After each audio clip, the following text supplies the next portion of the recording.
अलग रहेगा। अब देखो ये बात हम कूलम्स लॉ में भी बात कर चुके हैं कि मीडियम का इफेक्ट आता है, मीडियम का इफेक्ट आता है। तो वो कैसे आएगा? के की मदद से। जो के हमने बोला था, के इज इक्वल टू 9 इंटू 10⁻9, है ना। ऐसा यूनिट में हम 9 इंटू 10⁻9 उसकी वैल्यू लिख रहे थे। तो वो के का जो डिफरेंस आ रहा है that was due to the difference in medium. तो अलग अलग मीडियम रहेगा, अलग अलग के की वैल्यू रहेगी, तो अलग अलग फोर्स रहेगा। अब के का फॉर्मूला मैंने आपको उस टाइम भी बताया था कि K is nothing but 1/4 pi epsilon naught. ठीक है। अब इसमें के जो था, K was a constant of proportionality, है ना। F was directly proportional to Q1 Q2 by R square. और इसी प्रोपोर्शनैलिटी को हटाकर एक कांस्टेंट रखा गया था जिसको बोला था K was a constant of proportionality. तो जो के था वो कांस्टेंट था, है ना। उसकी वैल्यू हमने ये निकाली थी 1/4 पाई एप्सिलॉन नॉट होगी। अब देखो 1/4 पाई एप्सिलॉन नॉट के अंदर भी 1/4 पाई ये वाला पार्ट तो कांस्टेंट है। कोई बोलेगा सर ये कांस्टेंट क्यों है? क्योंकि कुछ कुछ बच्चे इतने इंटेलिजेंट भी है ना हमारी क्लास में जिनको ये नहीं पता चलता कि 1/4 पाई कांस्टेंट क्यों है। क्योंकि 1 कांस्टेंट है, क्योंकि 4 कांस्टेंट है, और क्योंकि पाई भी कांस्टेंट है। तो किन्हीं गिवन वैल्यूज का एनी परमुटेशन कॉम्बिनेशन कर लो, ऊपर नीचे मल्टीप्लाई डिवाइड जो मर्जी कर लो, the resultant arithmetic expression will be a constant value. तो 1/4 पाई कांस्टेंट रहेगा। केवल बच गया क्या? Epsilon naught. अब एप्सिलॉन नोट ही एक फिजिकल क्वांटिटी है जो किसका ध्यान रखेगी? प्रॉपर्टीज ऑफ द मीडियम का। कोई भी दो मीडियम है, कोई उसमें अगर फोर्सेस में कुछ वेरिएशन आ रहा है तो that will be taken care by the epsilon note thing. तो एप्सिलॉन नोट आपको पता है कि epsilon note is that property. अब इसी प्रॉपर्टी का नाम क्या है? परमिटिविटी। ठीक है, इसी प्रॉपर्टी को बोलते हैं परमिटिविटी। अब एप्सिलॉन नोट लगा हुआ है, नोट मतलब क्या? Free space. भाई कुछ रेफरेंस होता है ना, उसी को बोलते हैं नोट, यानी इनिशियल वैल्यू, या फिर इस टाइप की चीजों में हम अंडर नोट लगाते हैं सबस्क्रिप्ट में। तो यहाँ पे क्या बोल रहे हैं? Permittivity of free space. Free space क्या होता है? जहां पर कोई भी मटेरियल प्रेजेंट नहीं है, ना एयर है, ना सॉलिड है, ना लिक्विड है, कुछ भी नहीं है ना, ना कोई गैस है। तो फ्री स्पेस मतलब कंप्लीट वैक्यूम की परमिटिविटी, उसको बोला गया एप्सिलॉन नोट। उसकी वैल्यू एक्सपेरिमेंटली पता करेगी कि 8.85 इंटू 10⁻12 और यूनिट कूलम स्क्वायर पर न्यूटन मीटर स्क्वायर ये रहेगा। ये हम यूज करते हुए आए अब तक कूलम्स लॉ में। तो हमें ये पता चल गया कि epsilon note was the permittivity of free space. अब रिलेटिव परमिटिविटी क्या है? कोई बोलेगा सर रिलेटिव परमिटिविटी क्या है? तो ये आप देखो लॉजिकली आपको पता चलेगा। जब हम डेंसिटीज की बात कर रहे थे, भाई फ्लूइड प्रॉपर्टीज में डेंसिटी की बात कर रहे थे ना, तो रो क्या था वहां पे? कोई बताएगा मुझे? हाँ जी, रो क्या था? बताओ क्या बोल? डेंसिटी। डेंसिटी, है ना। और इसका पूरा नाम लिखे तो वॉल्यूमेट्रिक वॉल्यूमेट्रिक मास डेंसिटी। कि एक गिवन वॉल्यूम में, एक यूनिट वॉल्यूम में कितना मास आ सकता है, that was called as volumetric mass density. और इसी को शॉर्ट फॉर्म में हम लोग बोल देते हैं कि डेंसिटी है। ठीक है, ये बात हमने बोल दी। अब डेंसिटी हमें पता था। अब मैं आपको दो तीन डेटा देता हूं। मान low density of water standard atmospheric pressure पे बताओ, एसटीपी पे बताओ, स्टैंडर्ड टेम्परेचर प्रेशर पे volumetric density of H2O in SI units बताओ। 1.47। हाँ, density of water at standard temperature and pressure in SI unit is 1000 kilogram पर metre cube. सुना है ये नहीं सुना है? यस इतने बात सुनी, इतनी छोटी छोटी बातें नहीं सुनी है। ठीक है, तो हम लोगों ने, हमें पता ही है। इसी को दूसरे यूनिट्स में लिखोगे तो 1 ग्राम पर सेंटीमीटर क्यूब आता है। अब मैं बोलता हूँ डेंसिटी ऑफ स्टील। ठीक है, स्टील की आयरन की डेंसिटी होती है अराउंड 7700 किलोग्राम पर मीटर क्यूब। यानी 1 मीटर क्यूब, 1 मीटर डायमेंशन का एक क्यूब उठाओगे तो उसमें जितना आयरन आएगा उसका मास कितना रहेगा? That will B 7700 kilogram. ये 1 मीटर का क्यूब है, इसका ये भी 1 मीटर है, ये भी 1 मीटर है, और ये पीछे वाली डायमेंशन भी 1 मीटर। ठीक है, 1 इंटू 1 इंटू 1, 1 मीटर क्यूब में जितना आयरन आएगा उसका मास इज 7700 किलोग्राम। अब मैं बोलता हूं कि tell me relative density of steel with respect to water. तो रिलेटिव डेंसिटी क्या आएगी, मान ले उसको आर बोल लेता हूँ, रो आर ऑफ स्टील। क्या आएगा, relative density of steel, steel की density divided by density of water. जिसकी निकाल रहे हो वो आएगा न्यूमरेटर में, जिसके रिस्पेक्ट में निकाल रहे हो वो कहाँ पे आएगा, डिनोमिनेटर में। तो ये सब हमने देखा था कहाँ पे, फ्लूइड प्रॉपर्टीज में। उसी प्रकार की कुछ प्रॉपर्टी यहाँ पे आई जिसको बोला गया रिलेटिव परमिटिविटी, कि जिसकी परमिटिविटी निकाल रहे हो वो ऊपर लगाओ, जिसकी परमिटिविटी जिसके रिस्पेक्ट में निकाल रहे हो वो नीचे। तो जनरली फ्लूइड में हम लेते थे रेफरेंस किसको, डेंसिटी ऑफ वाटर को। यहाँ पे किसको लेंगे reference, permittivity of free space को। ठीक है, इतनी बात समझ आती है? ठीक है ना। तो यहाँ पे क्या बोलेंगे बच्चों, यहाँ पे बोलेंगे कि relative permittivity of any substance is equal to absolute permittivity divided by permittivity of free space. देखो ये वैसी सी एक्सप्रेशन आपको दिखने लग गई है। ऊपर क्या एब्सोल्यूट परमिटिविटी, नीचे क्या relative permittivity of free space. तो इसी रेशियो को बोला गया रिलेटिव परमिटिविटी, कि भैया फ्री स्पेस के कितना गुना, है ना, फ्री स्पेस के कितना गुना रिलेटिव परमिटिविटी। अब वो 1 से छोटी रहेगी तो मान लो कि किसी सब्सटेंस की परमिटिविटी फ्री स्पेस से कम है, तो एप्सिलॉन आर की वैल्यू 1 से कम आएगी कि ज्यादा आएगी, कम आएगी, है ना। भाई देखो epsilon R is relative permittivity. अब मैं ऊपर वाली वैल्यू जो बोल रहा हूँ कि epsilon is less then epsilon not, यानी कि absolute permittivity of a substance is less then the free permittivity of free space. तो उस केस में न्यूमरेटर हो जाएगा छोटा और डिनोमिनेटर हो जाएगा बड़ा, तो जो रेशियो आएगा that will be less than 1, ऐसा होगा। अगर permittivity of any absolute permittivity of a given substance is greater than the permittivity of free space, तो उस केस में रिलेटिव परमिटिविटी वैल्यू ज्यादा आ जाएगी।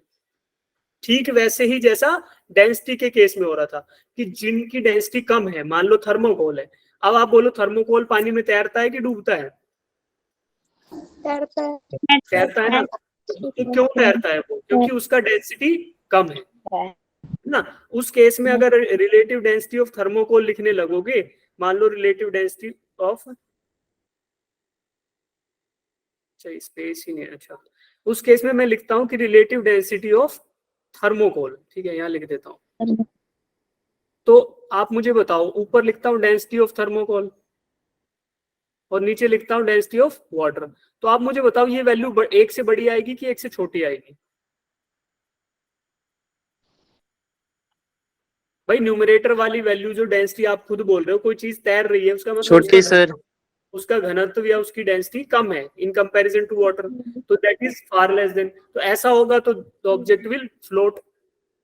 ये याद दिला रहा हूँ पिछला वाला, ठीक है, FLOAT, ठीक है। अब अगर मैं बोलता हूँ कि स्टील या फिर पत्थर, पत्थर पानी में तैरेगा कि डूबेगा?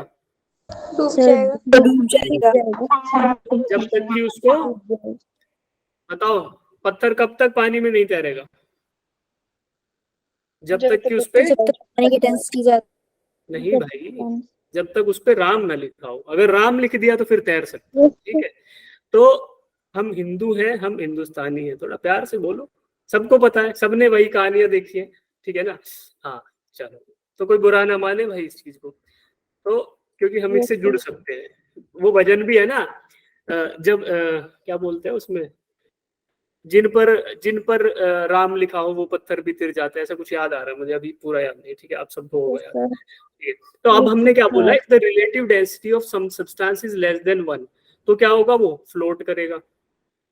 अगर रिलेटिव डेंसिटी ज्यादा है 1 से, जैसा कि एक केस आपको बताता हूं कि रिलेटिव डेंसिटी ऑफ स्टील या फिर स्टोन बोल लो, है ना, स्टोन इन जनरल इज, ऊपर आएगा डेंसिटी ऑफ स्टोन और नीचे आएगा डेंसिटी ऑफ वाटर।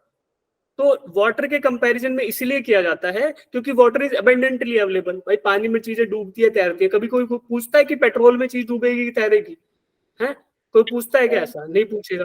कोई पूछता है रबड़ी में चीज तैरेगी कि डूबेगी? भाई ये भी होती है, but water is so abundantly available in nature, इसलिए हम वाटर को रेफरेंस फ्लूइड लेते हैं। तो किसी को डाउट ना हो, ये भी हो जाता है, कुछ बच्चे पूछते हैं सर वाटर ही क्यों लिया? क्योंकि भाई water is everywhere, that is Y.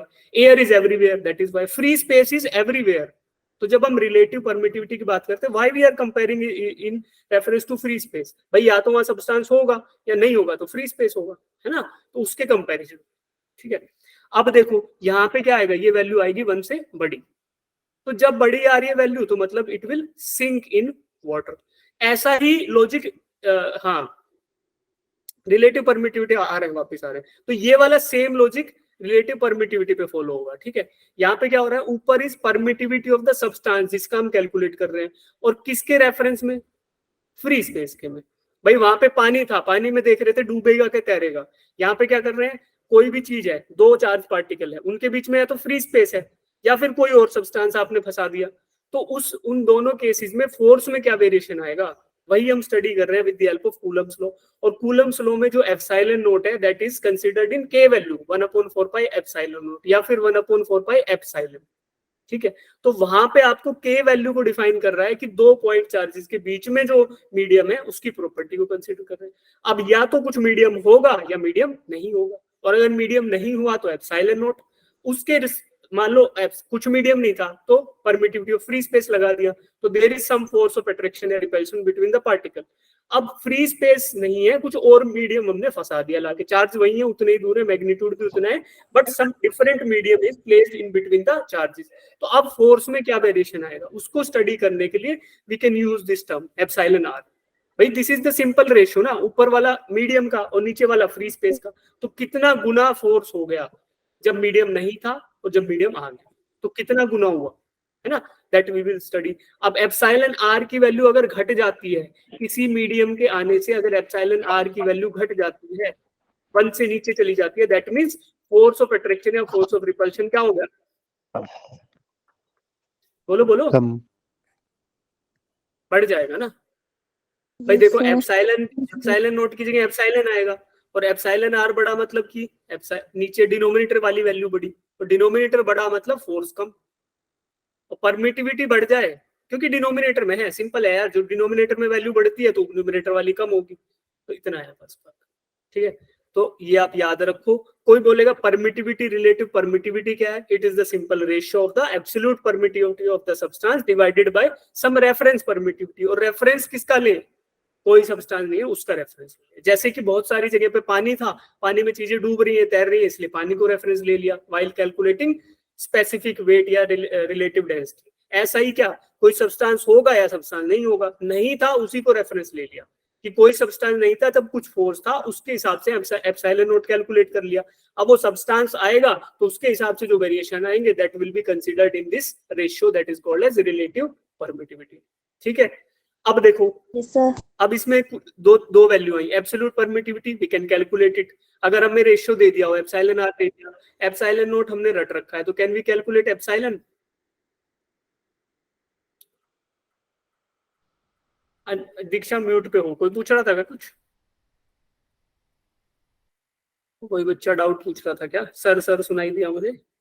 हाँ, अब बची परमिटिविटी, क्या है, परमिटिविटी वही प्रॉपर्टी है जिसके वजह से किसी मीडियम के होने या ना होने से there will be some variation in the coulombic forces, तो वो भी हमें पता चल गया कि वही जो प्रॉपर्टी है ना, आप कोई फील नहीं कर पा रहे सर डेंसिटी क्या है, जब आपने फर्स्ट टाइम डेंसिटी सुना होगा तो भी लगा होगा यार क्या यार, मैं ये बता सकता हूँ कि इसमें वेट कम है, इसमें ज्यादा, ये भारी लग रहा है, ये कम लग रहा है, बट क्या मैं बता सकता हूँ ये ज्यादा डेंसर है या रेयर, नहीं, क्योंकि I know the formula, if I divide mass by volume then I get the density. Similarly आप इसको भी समझो कि when you have force of attraction या रिपल्सन, फोर्स का तो फील आ रहा है ना कि फोर्स ज्यादा लग रहा है कम लग रहा है, उस हिसाब से you can approach the permittivity. Permittivity ही वो प्रॉपर्टी है जो मीडियम के एस्पेक्ट्स को कंसीडर करा रही है, किसमें, कूलम्ब्स लॉ में, ठीक है। ऐसे समझो मॉलिक्यूलर लेवल पे क्या हो रहा है, कैपेसिटेंस में देखिए, ठीक है।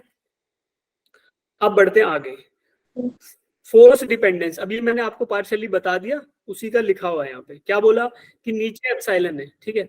अब ऐसा लिखोगे यानी कि you will be writing epsilon, भाई फ्री स्पेस था तो we were writing epsilon naught, अगर फ्री स्पेस नहीं है कोई मीडियम है तो इस एप्सिलॉन नोट को हटा के हमें क्या लिखना होगा, उस पर्टिकुलर मीडियम की परमिटिविटी को। तो जब मैं लिख रहा हूँ for F for some particular medium, MED लिख देता हूँ, 1/4 pi then permittivity of that medium, पहले फ्री स्पेस था तो फ्री स्पेस की आई, अब वो मीडियम है तो मीडियम की आएगी, and then first charge, second charge and the separation between the two charges. ये लिख देंगे तो हमें मिल गया क्या, Coulomb's law in the case of when there is some medium in between the 2 point charges. ये वाला केस का हमें मिल गया। अब देखो, we know that epsilon r, that relative permittivity is equal to permittivity of the given medium divided by the permittivity of free space। तो ये हमने रेशियो अभी देखा। तो इस वाले फॉर्मूले से can I write epsilon is equal to relative permittivity into permittivity of free space. कुछ नहीं किया, इस वाले को इधर ले गया बस, तो आपको ये फॉर्मूला मिल गया। Now you can happily replace this epsilon with epsilon naught and epsilon R. तो आपका बदल के फॉर्मूला क्या हो गया, ये होगा। तो you can use either this one और दिस वन, जैसा भी सहूलियत मिले। क्वेश्चन में आपको अगर रिलेटिव परमिटिविटी दे दिया तो भैया मैं इस क्वेश्चन को, ये 2 नंबर वाले इक्वेशन को यूज कर लूंगा। अगर मुझे directly absolute permittivity of the medium दे दिया कि the charge particle are placed और submerged in a liquid with absolute permittivity this and this, तो सीधा ये वाला फॉर्मूला यूज करेंगे, ये 1 नंबर। और अगर आपको दे दिया कि the relative permittivity of the medium is 2, relative permittivity of the medium is 2.5 या कुछ भी वैल्यू दिया, तो फिर ये वाला फॉर्मूला यूज कर लो।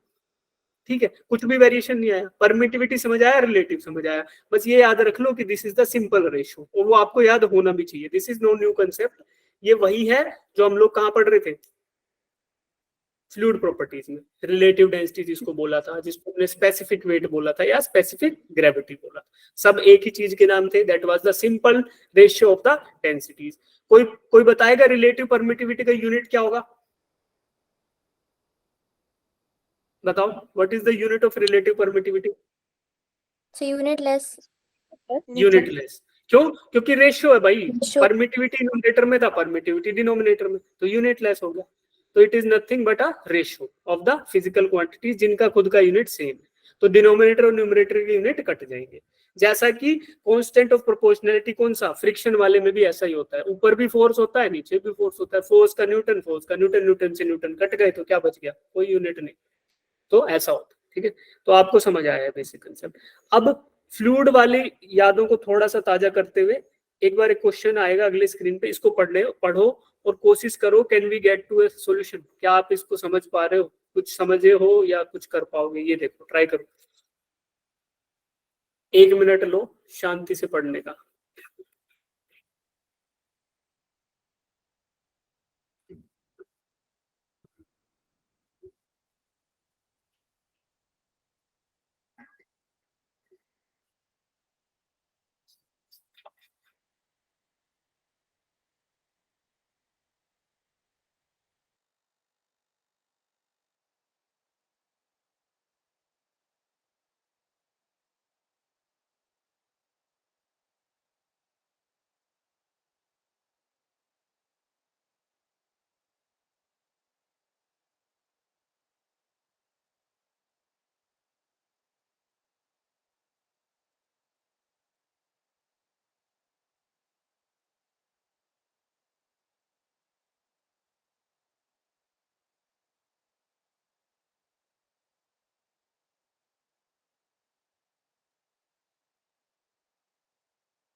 देखो इस क्वेश्चन में क्या बोल रहा है, ध्यान से एक बार पढ़ो।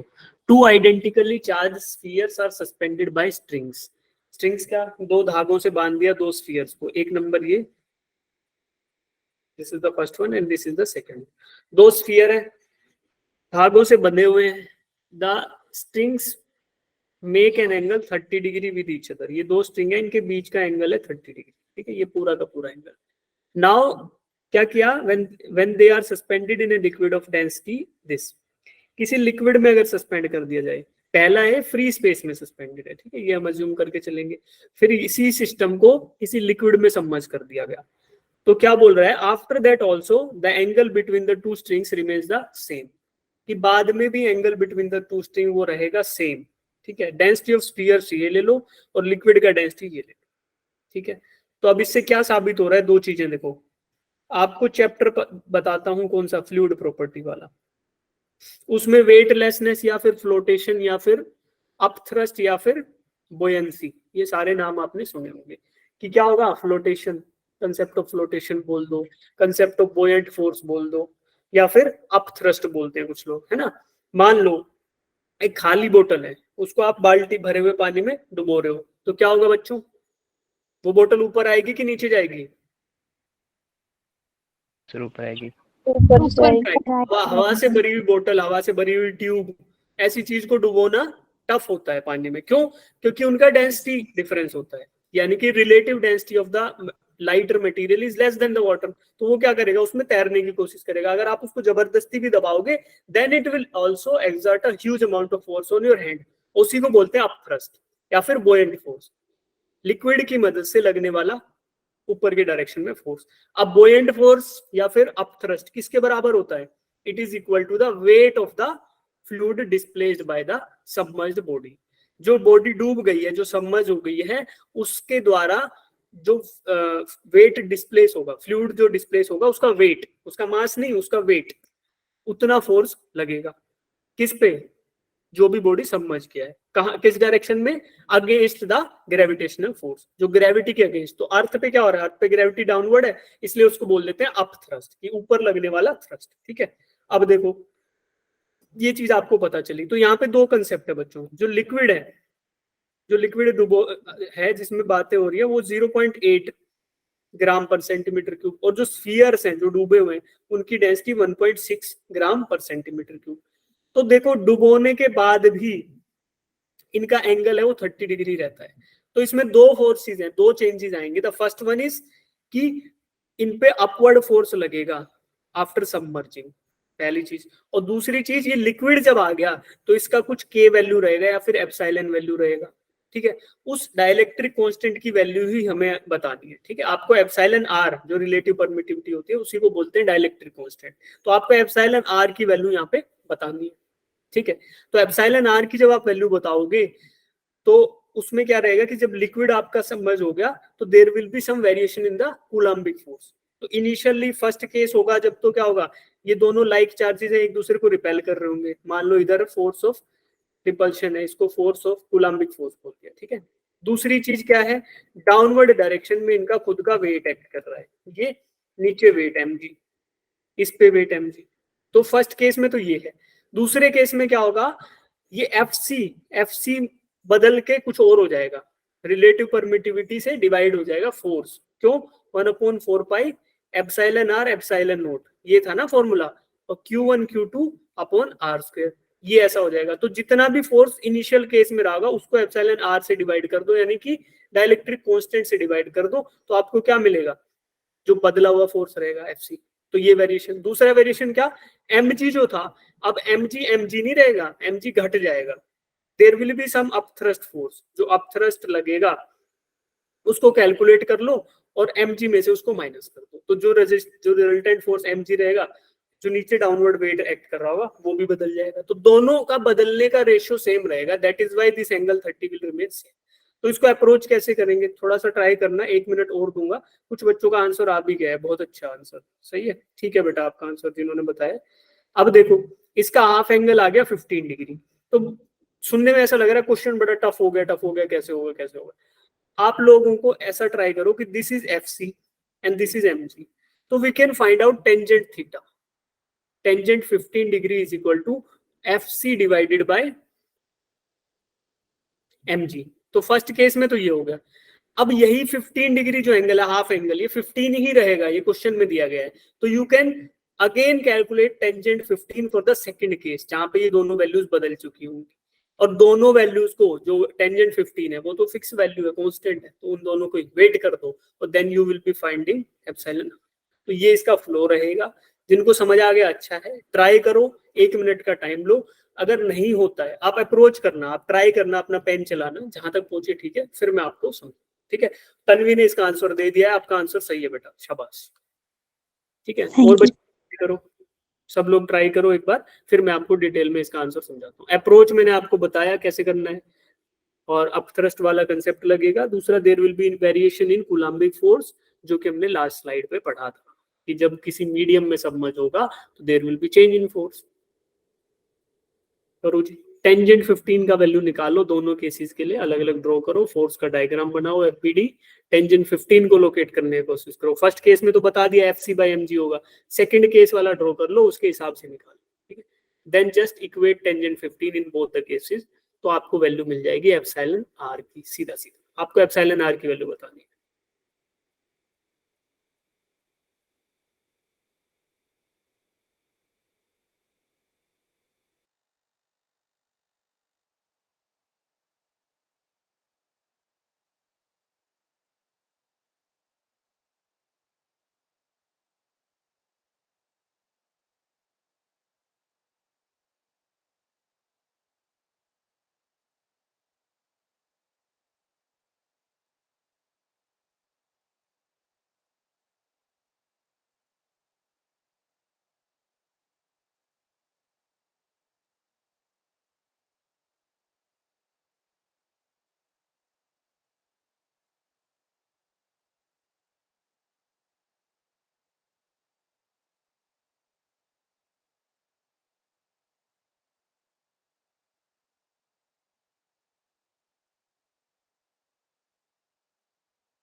हाँ भाई, हुआ किसी से?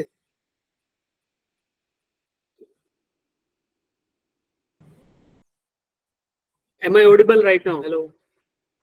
Yes, sir. Yes, sir. ठीक है। तो देखो, जिन बच्चों ने ट्राई कर लिया जहां तक पहुंचे अच्छी बात है, अभी रुक जाओ, है ना। अप्रोच तो मैंने बता दिया आपको। अब नेक्स्ट स्लाइड पे मैं आपको इसका सॉल्यूशन दिखा देता हूँ कि how we are going to proceed further with this question. फिर आप देख, हाँ जी, देखो एक बच्चे का और हो गया, k इज इक्वल टू 2, बिल्कुल सही आंसर है, k इज इक्वल टू 2। अब देखो इसमें क्या करने का है। The first thing is case 1 आपको लेफ्ट साइड में ड्रॉ रखना है और केस 2 आपको राइट साइड में ड्रॉ रखना है। हाँ, शाबाश।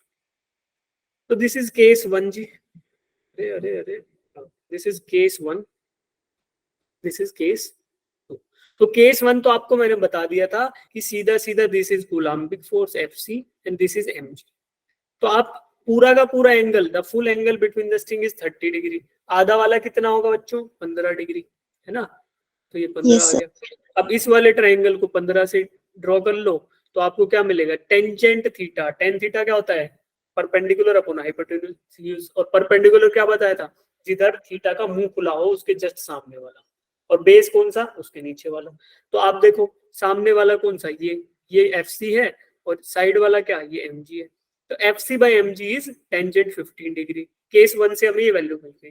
केस 2 से क्या करेंगे? केस 2 से देखो there will be a variation in coulombic force, और वो मैंने आपको बताया। देखो लास्ट स्लाइड हम देख रहे थे, तो वहां पे देखो आप ध्यान से कि फोर्स में वेरिएशन क्या आएगा। नीचे एप्सिलॉन आर से डिवाइड हो रहा है। जब फ्री स्पेस में था तो कुछ वैल्यू थी फोर्स की, ये वाली, और जब किसी मीडियम में आ गया तो we are just dividing it by epsilon R. तो देखो force in a medium is equal to force in air divided by relative permittivity of that particular medium. ये हम चीज देख चुके। तो we will just use this concept as is and सीधा सीधा अप्लाई करेंगे। क्या किया? फोर्स जो था कूलम्बिक फोर्स, वो एफ सी से घटकर, अब अच्छा इधर एफ ही लिखा है तो we will use F M है ना, सी हटा देते हैं, कंफ्यूजन नहीं रहेगा।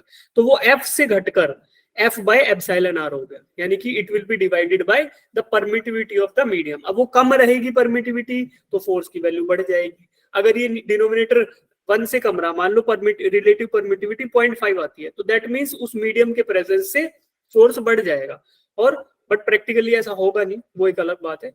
बट अगर ये 1 से ज्यादा आए, परमिटिविटी 1 से ज्यादा आएगी, तो दैट मीन्स फोर्स घट जाएगा, है ना। तो ये चीजें देखो आप। अब F C by epsilon R हो गया just by using that formula. और ये एम जी इफेक्टिव बोल दिया, यानी इफेक्टिव मास। इफेक्टिव मास क्या होगा? जो इनिशियल मास था माइनस अपथ्रस्ट फोर्स, ठीक है। उसका जो क्विक फॉर्मूला होता है फ्लूइड के, वो शेयर करूंगा नोट्स, उसमें देखना कि ऐसा करते हैं। This is the short form, याद कर लेना, सिंपल है। नहीं तो क्या करना है? Just subtract. अच्छा, कुछ भी समझ नहीं आ रहा है? कोई बात नहीं, ट्राई करेंगे, ओके ठीक है, तो इसको क्या करेंगे, टेंजेंट 15 डिग्री, इसको 10 15 रख लेंगे, तो क्या होगा, force divided by epsilon R, और ये mg इफेक्टिव। कहाँ गया भाई, रुको, तुम डिमोटिवेट कर देते हो यार, बोल के कुछ भी समझ नहीं आ रहा है। ठीक है कोई नहीं, रुको, F बाय एप्सिलॉन आर, ये तो हो गया बदला हुआ coulombic force of attraction and repulsion, और नीचे क्या आ गया, effective weight of the sphere, जो स्फीयर था उसका इफेक्टिव वेट क्या आएगा due to presence of medium. इन दोनों को डिवाइड किया तो भी रेशियो क्या आएगी, टेंजेंट 15, क्योंकि ये एंगल रहेगा 15, इसने बोला चेंज नहीं हो रहा है, तो that is why we are going to use this formula. जब इन दोनों को इक्वेट करके, ये वाला इसका लेफ्ट राइट हैंड साइड और दूसरे वाले का राइट हैंड साइड, इन दोनों को इक्वेट करोगे और सोल्व करोगे तो आपको मिलेगा epsilon R is equal to 2। ठीक है, Yes, sir. ठीक है, ये वैल्यू रखना, ये वैल्यू रखना। आपको क्या पता चल रहा है यहाँ से कि जस्ट डेंसिटीज का रेशियो है 1 में से माइनस करके, ये सॉल्व होकर ये दोनों वैल्यू रख देना, 0.8 यहाँ से रखना लिक्विड की और स्फीयर की 1.6, तो इसके बाद ये आएगा। ठीक है, सिंपल है, ट्राई करना। दीक्षा को कुछ समझ नहीं आया,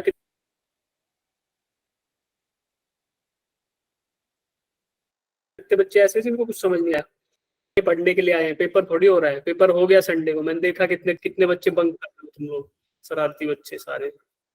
हाँ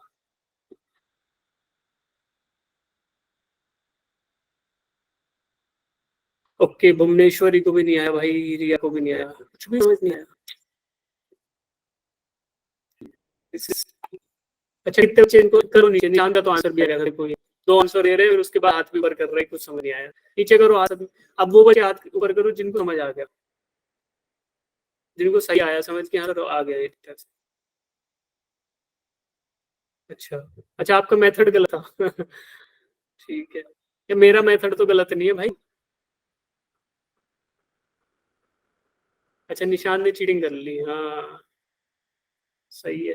अच्छा, मेरा मेथड गलत है, मेरा मेथड सही नहीं है, मेरा मेथड सही है भाई, मेरा गलत नहीं है, क्योंकि शॉर्टकट यही है, सबसे छोटा मेथड यही है, बस इसमें फ्लूइड की थोड़ी जानकारी होनी चाहिए। अगर वो नहीं पता तो फिर वेट कैलकुलेट कर सकते हो ना, वेट अभी वो चीज अभी डिस्कस नहीं करेंगे, बहुत लंबा हो जाएगा। फ्लूइड वाले नोट्स भेजूंगा, अगर समझ आता है उससे तो ठीक है, नहीं आता तो फिर ये बॉयंसी फ्लोटेशन जो बन रहा होगा। ठीक है, ठीक है भाई, बाकी सब लोग इससे ट्राई करना, आप भी ट्राई करना भाई जिनको समझ नहीं आया।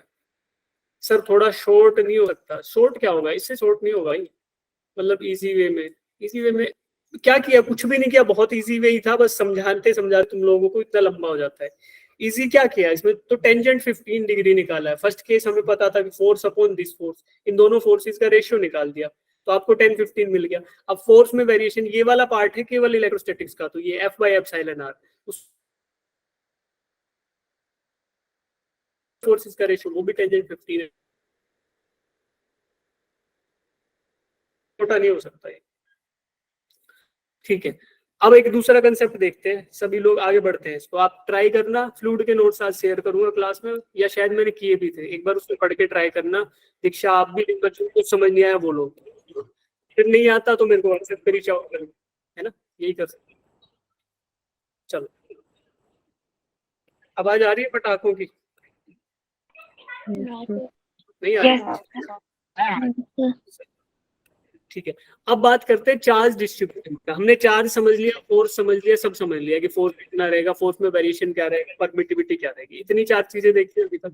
अच्छा, जिनको समझ नहीं आ रहा तो प्लीज वो एक बार ना अपने नोट्स रिवाइज करो यार, थोड़ा उसको ट्राई करो, गूगल से पूछो थोड़ा बहुत कि क्या होता है, तो आपकी लैंग्वेज में भी आपको वीडियोस मिल जाएंगे, 5 मिनट उस पर लगाओ, तो हम लोग साथ साथ चल पाएंगे, नहीं तो बहुत सारे कंसेप्ट बिल्डअप हो जाएंगे, फिर क्या होगा कि लास्ट में बहुत सारा होच पोच हो जाएगा कि कहाँ से शुरू करें कहाँ खत्म करें, इतना बड़ा जंगल है, कहाँ करें कहाँ भगे कहाँ याद करें, तो सब याद नहीं होगा। ठीक है, फिजिक्स भी हो जाएगा, केमिस्ट्री पाइलअप हो जाएगी, बायो भी पाइलअप हो जाएगी, फिर ऐसा हो जाएगा कि करना तो है पर कैसे होगा, वो एक प्रॉब्लमेटिक सिचुएशन में आ जाओगे।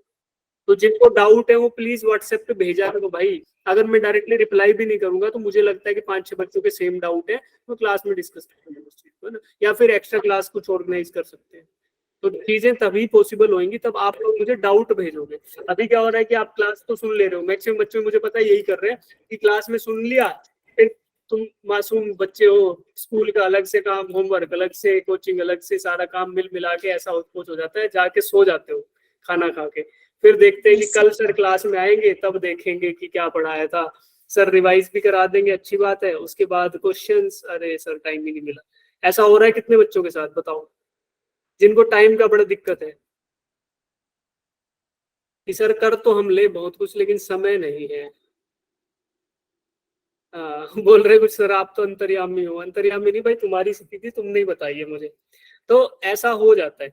अब देखो इसमें क्या करना है, इसमें फिर तुम्हारी मजबूती आएगी। जो सुनिए ना, सख्त लोंडा, आपको सख्त लोंडा बनना पड़ेगा कि हम इतने सख्त हैं कि अब हम करके रहेंगे, जो हमने ठान लिया वो हम कर लेंगे। तो समय निकालना पड़ेगा भाई। देखो मैं भी आपकी स्थिति में जब था तो ये सिचुएशंस मेरे साथ भी थी। मैं तो इवन मैं ट्यूशन पढ़ने जाता तो मैं साइकिल पे जाता था, 5 किलोमीटर 10 किलोमीटर। तो हो जाता है, तुम लोग भी उसी स्थिति में हो। आई can just understand your situation, थोड़ा एम्पैथाइज कर सकता हूँ। थोड़ा 5 मिनट एक्स्ट्रा बैठ के तुम्हारे साथ दुखी हो सकता हूँ कि यार शिट क्या करें। तो लेकिन लेकिन क्या करें बताओ। अब जैसी तुम्हारी स्थिति मैं भी वही बोल सकता हूँ कि शिट यार क्या करें बताओ, बड़ी दिक्कत है, तुम्हारा तो जीवन यार एकदम बर्बाद हो रखा है। तो मैं यही बोलूंगा ना, लेकिन टाइम आपको निकालना पड़ेगा ना। हाँ, दुख बांट लो, तो दुख तो बांट ही रहा हूँ यार, यही बोलेंगे ना, शिट जीवन बर्बाद हो गया। लोग मजे ले रहे हैं लाइफ के, एकदम 3G 4G 5G आए जा रहा है, कोई मूवी देख रहा है, कोई मजे ले रहा है?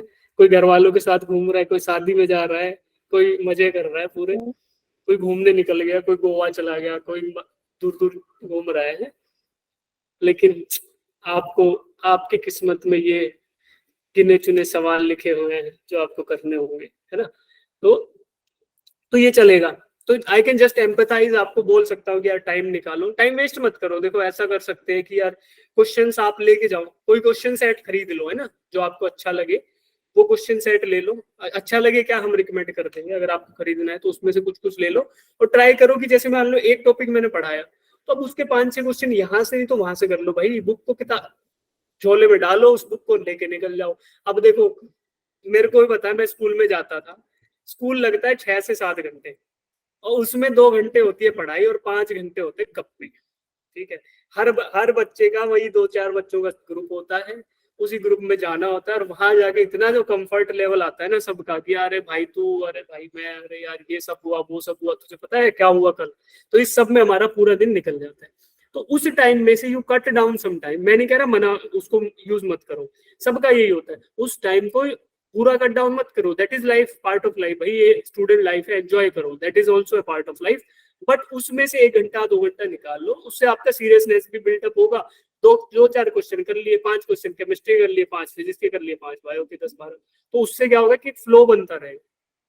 और उसका तरीका मैंने बताया था कि मार्क कर लो, आपके बैच में शायद बताया कि नहीं बताया, वो एक बार डिस्कस कर लो कि क्वेश्चंस अटेम्प्ट कैसे करो, क्वेश्चन को मार्क कैसे करो। एक बार कर लिया, अभी तो था दिमाग में सारा टॉपिक गरम गरम, आपने कर लिया, टिक कर लिया, अरे भाई मुझे तो सब आता है, मैं तो इतना इंटेलिजेंट होता जा रहा हूँ ना कोचिंग और स्कूल के बाद कि बस क्या बताऊं। तो वो सब चीजें आती रहेंगी मन में।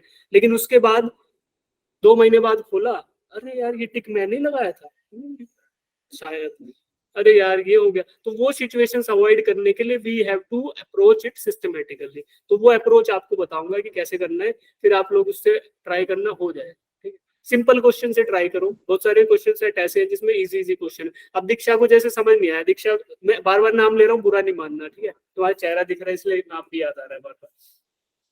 अब देखो कि क्वेश्चन जिसको समझ नहीं आया उसमें 2 कंसेप्ट आ गए। अभी फिजिक्स इसका तो क्या ही कंसेप्ट था भाई, इसका तो कुछ कंसेप्ट था नहीं। क्या हो गया भाई, हाँ अपना इलेक्ट्रोस्टैटिक्स का तो सिंपल सा कंसेप्ट ये था कि फोर्स बदल जाएगा, इसके बराबर हो जाएगा, बस इतना सा कंसेप्ट था। उसके पुरानी कहानी है, हमारे पुराने पाप इतने जुड़ गए हैं कि अब जो है नया कुछ बन नहीं पाता है। तो उसके लिए भी कैन जस्ट रिवाइज। तो अभी देखो ऐसा स्थिति सबके साथ है। मैं था यार, मैं भी ऐसा ही था, मैं तो बोल रहा हूँ, मैं 11th में मैं मैथ में फेल हुआ था, तुम लोग तो पास भी हो गए होंगे कैसे न कैसे करके, मैं तो फेल हो गया था। yes, हाँ, sir. अब ठीक है, अब आगे बढ़ते हैं, बहुत हो गया ये सब दुख शेयरिंग, अभी कुछ समय बचा है, पढ़ लेते हैं थोड़ा सा, ये टॉपिक कंप्लीट करते हैं, फिर जिनके दुख है ना ऐसे वो बाद में डिस्कस करेंगे। अब बात करते हैं, हमने चार्ज वार्ज को देख लिया बच्चों, अब चार्ज डेंसिटीज की बात करते हैं कि चार्ज डेंसिटी क्या होती है। अब देखो आप रियल लाइफ में जब जाओगे, अब तक हमने बात की आइसोलेटेड चार्जेस की या पॉइंट चार्जेस की, कूलम्ब सर ने भी उसी की बात करी थी। लेकिन अब हम वापिस आते, अच्छा रुक जाओ, चैट वैट बंद करो, अभी आपस में बातें मत करो चैट पे, ठीक है, अभी रुको। जब हम बात कर रहे थे कि थ्योरेटिकल बात की फोर्स बिटवीन 2 पॉइंट चार्जेस, तो अब आपको भी पता है कि रियल लाइफ में जब आप बात करोगे तो क्या आपको पॉइंट चार्जेस मिलेंगे? नहीं मिलेंगे। जब मैं चार्ज के यूनिट के बारे में बात कर रहा था कि 1 कूलम इज द स्मॉलेस्ट, इतनी तुच्छ सा, एकदम छोटा सा, एकदम इतना सा यूनिट है कूलम, और कूलम में भी करोड़ों इलेक्ट्रॉन्स, और बात किसकी हुई थी? एक इलेक्ट्रॉन की, ओनली पॉइंट चार्ज की। तो पॉइंट चार्जेस के बारे में बात हो रही थी ना। तो अब देखो रियल लाइफ में आपको ऐसे पॉइंट पॉइंट चार्जेस मिलने वाले नहीं है, आपको मिलेगा डिस्ट्रीब्यूटेड चार्जेस। बहुत सारा चार्ज होगा जो डिस्ट्रीब्यूटेड होगा, अब उसमें वेरिएशन हो सकता है, either it will be distributed along a line या फिर वन डायमेंशन, है ना। दूसरा केस हो सकता है किसी एरिया पे डिस्ट्रीब्यूटेड हो, और तीसरा केस हो सकता है किसी वॉल्यूम पे डिस्ट्रीब्यूटेड हो। उसी हिसाब से we have defined charge densities, कि चार्ज तो प्रेजेंट है लेकिन अगर वो 1D फिगर पे, वन डायमेंशन, तो उसको बोलेंगे लीनियर। और उसको डिफाइन कैसे करते हैं? लैम्डा से, lambda is equal to Q by l, कि total charge divided by the length on which this charge is distributed, तो that is q by l, lambda से बात करते हैं। इसी का थोड़ा बड़ा भाई आएगा, दैट इज सिग्मा बोलते हैं। ये वही सिग्मा है जो सरफेस टेंशन में हम लोग यूज करते हैं। तो sigma is given by surface charge density, कि किसी सरफेस पे, किसी एरिया पे अगर बहुत सारा चार्ज डिस्ट्रीब्यूटेड है तो पर यूनिट एरिया कितना चार्ज आया जी, that is called as surface charge density. इसमें कुछ भी हो सकता है, एक रेक्टेंगल के ऊपर, एक ट्राइंगल के ऊपर outer surface area of a conductor, जैसे कि एक स्फीयर है, उसका आउटर सरफेस एरिया उस पर डिस्ट्रीब्यूटेड है, तो outer surface area of a sphere is equal to 4 pi R square.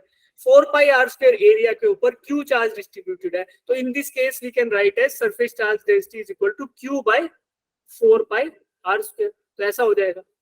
अब ये क्या है? दिस इज फिजिकली तो आपको समझ आया कि रियल लाइफ में चार्जेस अकेले अकेले नहीं पाए जाते, समूह में पाए जाते हैं, डिस्ट्रीब्यूटेड पाए जाते हैं, that is why we are defining this charge densities. But with respect to examination, तो एग्जाम में क्या बोलेगा? एग्जाम में आपको चार्ज की वैल्यू इनडायरेक्टली दे देगा, आपको इनडायरेक्टली स्पेसिफाई कर देगा कि this much charge is distributed over the length, find the force of attraction या find the total quantity of charge, ऐसा हो सकता है, जैसा इंटीग्रेशन डिफरेंशिएशन के हल्के हल्के क्वेश्चन में ऐसा कर सकते हैं। थर्ड हो सकता है, स्वाभाविक सी बात है कि वॉल्यूमेट्रिक, अगर यही चार्ज एक वॉल्यूम पे डिस्ट्रीब्यूटेड है थ्रू आउट द वॉल्यूम, तो उस केस में to define that particular distribution we use a term called as volumetric charge density. तो उसमें क्या होगा? Total charge divided by the total volume. जैसे अगर इसको स्फीयर मान ले तो volume of sphere is equal to 4/3 pi R cube, ठीक है। अब कुछ को याद आ रहा होगा, हाँ 4/3 पाई आर क्यूब होता है, कुछ को होगा जब उनको पढ़ाया गया होगा, अरे कहाँ या काम आएगा ये, छोड़ो इसको, तो उनको याद नहीं होगा। I would recommend them to go to calculus वाला जो मैंने शेयर किया पीडीएफ, उसमें जाना, वहाँ पे ज्योमेट्री के सारे फॉर्मूले, ट्रिग्नोमेट्री के सारे फॉर्मूले, अर्थमेटिक आइडेंटिटीज, कैलकुलस के बेसिक फॉर्मूले, वो सारे उसमें गिवन है, तो वहां से जाना, उसमें से पढ़ लेना एक बार, तो याद आएगा। शेयर नहीं हुआ होगा, देख लूंगा ग्रुप पे, आपके में शेयर नहीं हुआ होगा तो मैं कर दूंगा, वैसे मैंने कर दिया था जाते गया।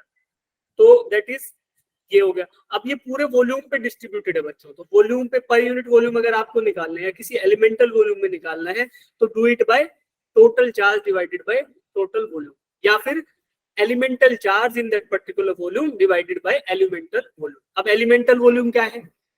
जब मैं आपको पढ़ा रहा था मैथमेटिकल टूल्स, या जो भी सर पढ़ा रहे होंगे, उन्होंने बताया होगा कि किसी इनफाइनेटसिमली स्मॉल वॉल्यूम, है ना, किसी अति सूक्ष्म वॉल्यूम का टुकड़ा ले लो, छोटे से छोटा टुकड़ा ले लो, उस छोटे से छोटे टुकड़े में, यानी infinitesimally small proportion of that volume, उसमें कितना चार्ज है, उस चार्ज को बोलेंगे एलिमेंटल चार्ज, उस वॉल्यूम के टुकड़े को बोलेंगे एलिमेंटल वॉल्यूम, ठीक है। एलिमेंट क्या होता है? एलिमेंट क्या होता है? छोटे से छोटी इकाई जिसकी गिनती हम करके बड़ी चीज बना सके, ठीक है। तो अब देखो, वॉल्यूम ले लिया छोटा सा, इसमें छोटा सा चार्ज होगा, स्वाभाविक सी बात है कि पूरे में बड़ा चार्ज क्यू है तो छोटे वाले में छोटा चार्ज होगा, तो छोटा चार्ज डी क्यू से डिफाइन करते हैं। ऐसा टर्मिनोलॉजी किसने दी? जिन्होंने भी कैलकुलस इन्वेंट किया। कैलकुलस के पापा ने बताया कि डी क्यू चार्ज होगा डीवी वॉल्यूम में, तो डीवी वॉल्यूम हम डिफाइन करेंगे एलिमेंटल वॉल्यूम, उसमें पाया जाएगा डी क्यू चार्ज। तो इसको सॉल्व करने के लिए डी क्यू बाई डीवी ऐसे लिख सकते हैं, यानी कि स्मॉल चार्ज इज स्मॉल। ऐसा डिस्ट्रीब्यूशन हम इसके लिए भी लिख सकते हैं, D Q by D elemental area. इसका सिमिलर टर्मिनोलॉजी हम इसके लिए लिख सकते हैं कि lambda is equal to small charge in a given elemental volume, elemental length की एक छोटे से छोटे लेंथ में कितना चार्ज। इस प्रकार से हम इन सभी तीनों डिस्ट्रीब्यूशन को यूज करके we can approach our questions on force, electric field, force, ये सब निकाल लेंगे क्वेश्चन, ठीक है। अब देखो बच्चों, कोई बोलेगा कि ये 1D में चार्ज कैसे डिस्ट्रीब्यूट होगा, कि 1D क्या होता है जी, जो चीज इस फिजिकल वर्ल्ड में एग्जिस्ट कर सकती है, बहुत ध्यान से सुनना, if any object can exist in 3 dimensional space, तो क्या वो 1D हुआ कि 3D हुआ, लॉजिक से बताना। सर क्या? अगर 3D स्पेस है, हम बोलते हैं ना XYZ से हमारा 3 डायमेंशनल स्पेस डिफाइन होता है, तो इस स्पेस में अगर कोई चीज आपको मिल रही है तो 1 डायमेंशन होगी कि 3 डायमेंशन होगी? 3 डायमेंशन। 3 डायमेंशन। इस 3D स्पेस में 1D और 2D ऑब्जेक्ट एग्जिस्ट ही नहीं कर सकते। जैसा मैं एग्जांपल आपको बताऊं बच्चों, कि मान लो ये बुक है मेरे पास, ठीक है, इसका अगर एक पेज बोल रहा हूँ तो क्या ये 3D है कि 2D है, मुझे ये बताओ। 3D। 3D है ना, 3D है क्योंकि 3D स्पेस में एग्जिस्ट कर रही है।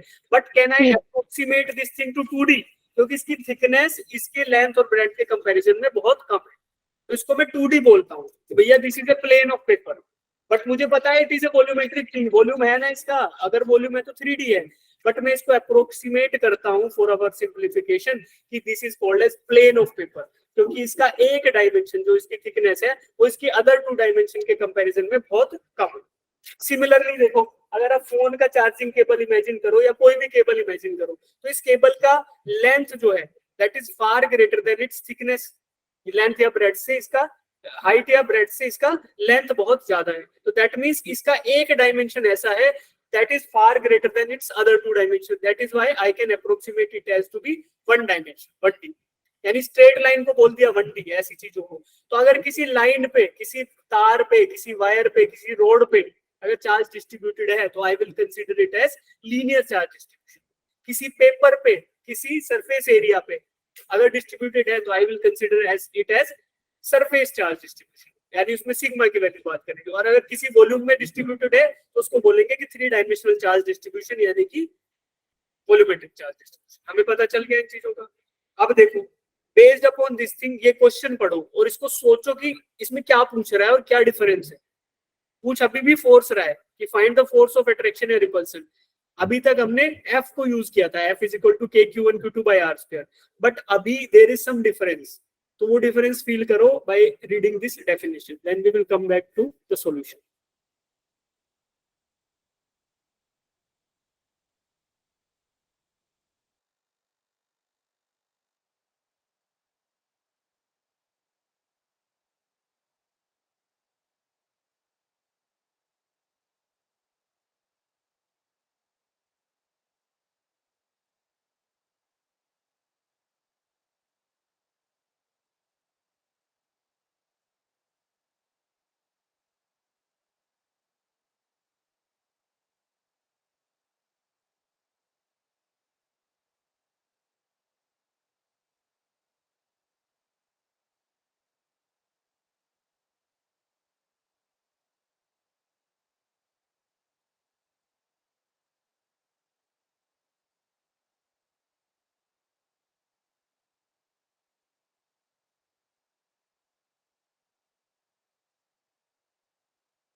डिफरेंस समझ आया आप सभी को? ये पूछ क्या रहा है? अभी तक हमें गिवन थे 2 पॉइंट चार्जेस, लेकिन अभी क्या दे दिया कि the charge on the other side is distributed over a length L। ठीक है, तो ऐसे ही आप यूज करोगे लीनियर चार्ज डेंसिटी का जो कंसेप्ट आपको बताया उसको। फाइंड द टोटल फोर्स, अभी टोटल फोर्स पता करना रहेगा, total force on charge Q, charge Q इधर है जी, इस चार्ज क्यू पर लगने वाला total force I want to calculate due to charge rod having linear charge density lambda. अब चार्ज रोड है, मैंने आपको बताया वायर रोड स्ट्रिंग, इन पे अगर चार्ज होगा तो लीनियर चार्ज डेंसिटी डिफरेंस होगी। क्यों? क्योंकि इनका एक dimension in comparison to other dimension is far greater. ऐसा रोड है तो उसका लेंथ हमें पता है कि length is far greater than its breadth and height. तो इस केस में हम बोल देते हैं कि इट इज 1D अप्रोक्सीमेशन, होगा तो 3D शेप भी, but it is approximated closely to a one dimensional shape, तो हम बोलते हैं ऐसा। तो 1D था, तो 1D पे आपको किस प्रकार से चार्ज का डिस्ट्रीब्यूशन दिया जाएगा, by providing the linear charge density, और जो क्वेश्चन में दी गई linear charge density is equal to lambda. ठीक है, now I have to find out the total force between this rod and the charge Q. तो दो चार्जेस हैं, ठीक है, पहला चार्ज क्या है, ये चार्ज क्यू वाला चार्ज, और दूसरा क्या है, एक रोड है जिसके through out the length charge distributed. तो एक तो ये रोड और दूसरा चार्ज, ये इनके बीच में फोर्स ऑफ अट्रैक्शन या रिपल्सन रहेगा।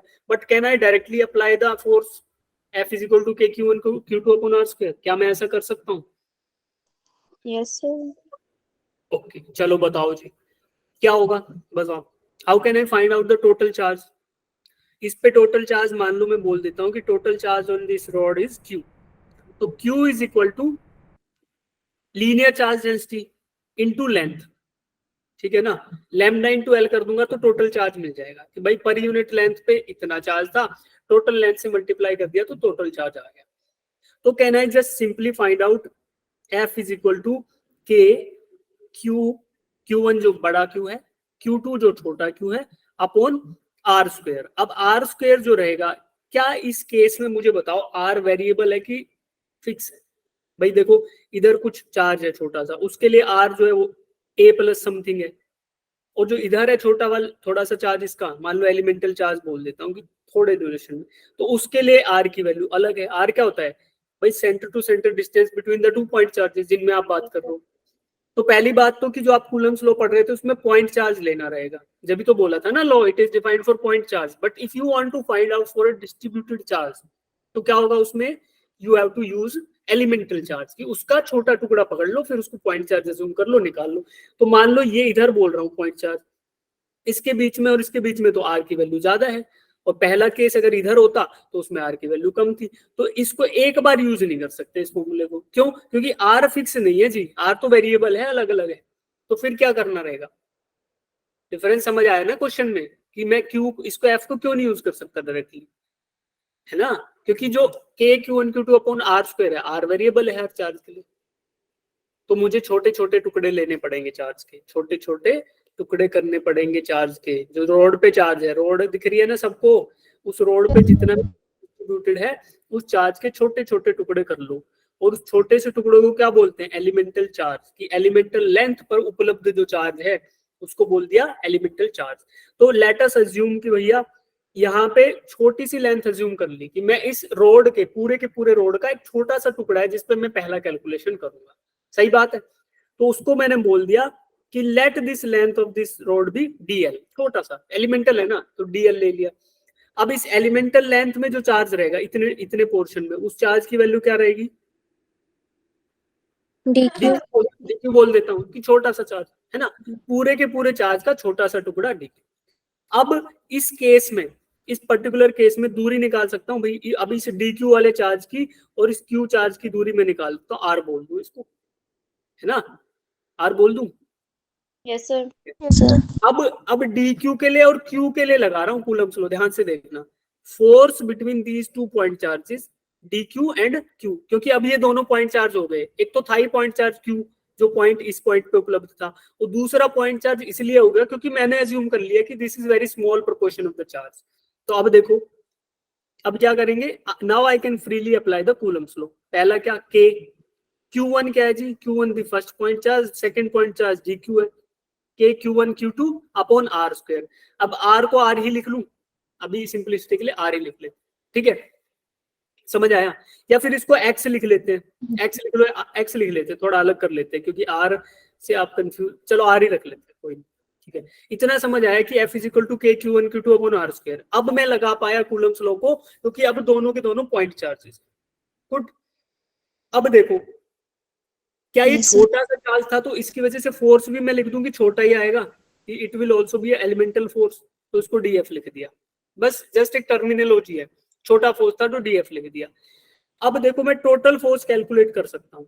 अभी यहाँ पे डीएफ नहीं यूज करता, एफ यूज करता, तो फिर इधर कुछ अलग लिखना पड़ता टोटल फोर्स के लिए, एफ टोटल लिख लेते हैं, जो मर्जी, बस सीधा टर्मिनोलॉजी का खेल है, ज्यादा टेंशन लेना नहीं है। Total force of attraction, total force of repulsion आएगा, क्योंकि ये पॉजिटिव है, दोनों पॉजिटिव है, तो the total force of repulsion between this point charge Q and the charge that is distributed over the length of this road, वो क्या रहेगा, F, उसको मैं F बोल रहा हूँ। दैट विल बी इंटीग्रेशन, यानी कि छोटे छोटे जितने भी चार्ज है उन सबको जोड़ दो। इंटीग्रेशन का मतलब यही था ना कि एरिया को जोड़ रहे थे हम लोग, एरिया अंडर द कर्व को याद करो, जब सर ने पढ़ाया होगा कि उस छोटे छोटे एरियाज को जोड़ते चले जाओ। तो आप you are doing essentially you are adding छोटे छोटे क्वांटिटीज। अभी क्या करोगे, डीएफ छोटा सा फोर्स आया, now you have to add that force, छोटा छोटा फोर्स उसमें ऐड करते जाओ, और ऐड करने के बाद आपको मिलेगा टोटल फोर्स। तो DF will be nothing but integration of this elemental force, total force of repulsion between the charge distributed over the length of this road and the point charge Q is going to be integration of all the elemental forces considering the total length. अब देखो length कहां से start होती है, A से बढ़कर A plus L तक, तो A से बढ़ाओ और A प्लस एल तक, इतने ड्यूरेशन का आपको कैलकुलेशन करना है। ये कर लो, ये करोगे तो इससे क्या होगा कि छोटे छोटे जितने भी एलिमेंटल फोर्सेज आएंगे उनका इंटीग्रेशन कर लोगे तो आपको टोटल फोर्स मिलने वाला है। ठीक है, यही होता है इंटीग्रेशन का कंसेप्ट। तो इसलिए आपको 1 मिनट दिया था कि सोचो भाई इस क्वेश्चन में क्या अलग है, why we have to approach it with the help of integration. ऐसा क्यों हो पाया कि हम एफ ही यूज क्यों नहीं कर लिया, F is equal to K Q one Q to सीधा क्यों नहीं लिखा है, ठीक है ना। तो कुछ बच्चों का हो भी गया। अब देखो ये हो गया, हमें समझ आ गया। Now I can just write this k q d q by r और इसका इंटीग्रेशन कर लेता हूँ ए से ए प्लस एल तक, तो इसको यूज करेंगे।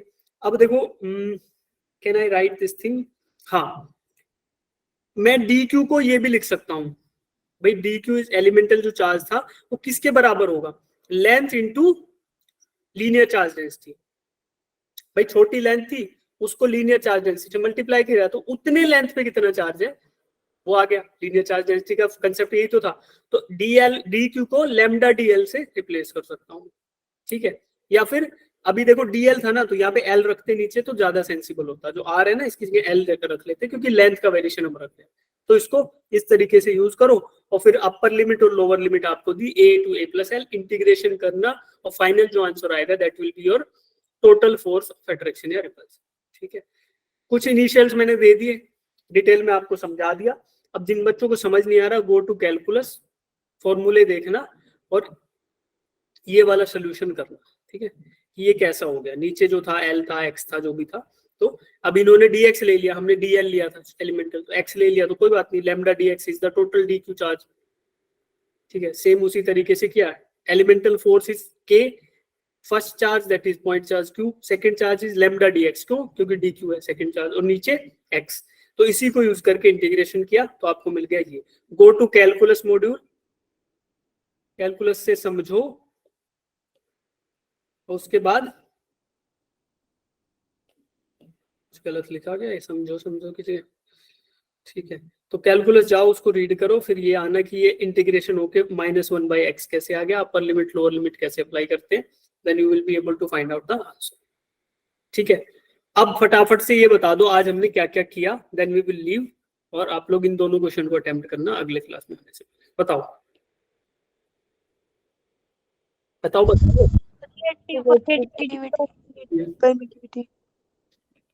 हाँ, रिलेटिव परमिटिविटी,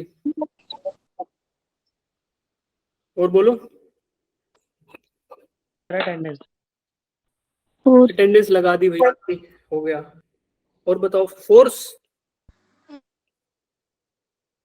और बताओ जी, Linear charge. medium charge distribution. Charge densities बोल दूं सीधा, volume charge density. Charge densities में आ गया ना, लीनियर, सरफेस और वॉल्यूमेट्रिक। और थोड़ा सा हमने क्या देखा कैलकुलस का, कि कैलकुलस कहाँ पे Yes, sir. इस्तेमाल होगा इस केस में ना, तो ये चीजें हमने देखी। तो आपको इनमें से मैक्सिमम समझ आ गई होंगी। जिनको जो समझ नहीं आया आज से अब जाना नोट्स, ये वाले नोट्स पढ़ना, थोड़ा याद करना मैंने क्या बोला, फिर भी समझ नहीं आता तो कैलकुलस वाला पढ़ना, और फिर भी समझ नहीं आता तो क्या करना है, व्हाट्सएप करना है, व्हाट्सएप sir. करके थोड़ा सा ऐसा कर देना। Yes, sir. ठीक है, तो हो जाएगा, चलेगा। तो तब तक के लिए अटेंडेंस मैंने ले ली, कंप्यूटर से ले लिया, सब लोगों का अटेंडेंस लग गया है, कोई दिक्कत नहीं है। जो जो क्लास में थे सबकी अटेंडेंस हो गई है। अभी ये चीजें जिनको समझ आई ठीक है, जिनको कोई पर्टिकुलर डाउट है they can stay back, otherwise we can close for the day. Meet you in the next class, see you soon, bye then remain happy and be practicing the question. ठीक है, keep practising the question. चलो जी।